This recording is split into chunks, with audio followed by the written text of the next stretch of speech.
Hello বন্ধুরা, আশা করি সবাই ভালো আছেন। সরকারি ভাতা এবং শিক্ষা প্রবৃত্তির সর্বশেষ আপডেট নিয়ে আবারও আপনাদের সামনে হাজির হয়েছি। তাই ভিডিওটি স্কিপ না করে অবশ্যই শেষ পর্যন্ত দেখার চেষ্টা করবেন। আজকের ভিডিওতে মূলত আমরা জুলাই মাসের গর্ভবতী ভাতার সর্বশেষ আপডেট নিয়ে এসেছি। কারা এই ভাতার টাকা পাবেন, জুলাই মাসের টাকা কবে দেওয়া হবে এবং চলতি মাসের টাকা না পেলে কী করণীয়, মূলত এই নিয়ে আজকের এই ভিডিও। আশা করি সবাই শেষ পর্যন্ত দেখবেন। চলুন ভিডিওটা শুরু করি। প্রথমেই কথা বলে নিই গর্ভবতী ভাতার টাকার পরিমাণ এবং যোগ্যতা নিয়ে।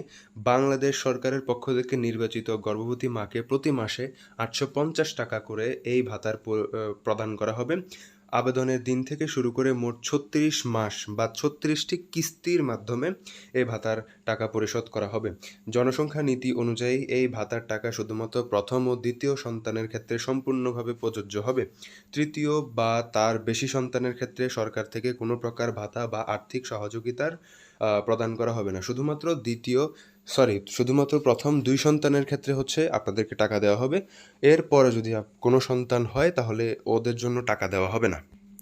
এখন আসি জুলাই মাসের ভাতার টাকা দিতে কেন দেরি হচ্ছে এই বিষয় নিয়ে। জুলাই মাসের ভাতার জন্য এখন পর্যন্ত অফিসিয়ালভাবে কোনো প্যারোল বা বিল তৈরি করা হয়নি। যেহেতু ২৭ জুলাই পর্যন্ত প্যারোল হয়নি, তাই আগামী ১ আগস্ট পর্যন্ত টাকা পাওয়ার কোনো নিশ্চিত সম্ভাবনা নেই। সার্ভারের বিভিন্ন সমস্যা বা আইবাস সংক্রান্ত কারিগরি জটিলতার কারণে মাঝে মাঝে টাকা দিতে দেরি হয়। এখন আসি চলতি মাসে ভাতার টাকা না পেলে কি হবে এই বিষয় নিয়ে। চলতি মাসে ভাতার টাকা না পেলে সেই টাকা কোনোভাবেই বাতিল যাওয়ার সম্ভাবনা নেই। পরবর্তী মাসে মহিলা ও শিশু বিষয়ক মন্ত্রণালয় ডাবল কিস্তির মাধ্যমে বকেয়া ভাতার টাকা পরিশোধ করে থাকে। একসাথে ১৭০০ টাকা না এসে সাধারণত ৮৫০ টাকা করে আলাদা দুটি SMS বা মেসেজের মাধ্যমে টাকা আসে। সরকার ভাতার টাকা দেওয়ার নতুন কোনো সিদ্ধান্ত বা পদক্ষেপ নিলে তা পরবর্তীতে সবাইকে জানিয়ে দেওয়া হবে। তো এই ছিল আজকের আপডেট। আশা করি সবাই সব কিছু বুঝতে পেরেছেন।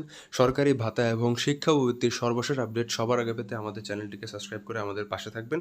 যদি ভিডিওটি ভালো লাগে অবশ্যই একটি লাইক দিবেন এবং আপনার যদি কোনো প্রশ্ন বা মতামত থাকে অবশ্যই কমেন্ট করে জানাবেন। ধন্যবাদ। আজকের আপডেট এই পর্যন্তই। দেখা হবে পরবর্তী আপডেটে।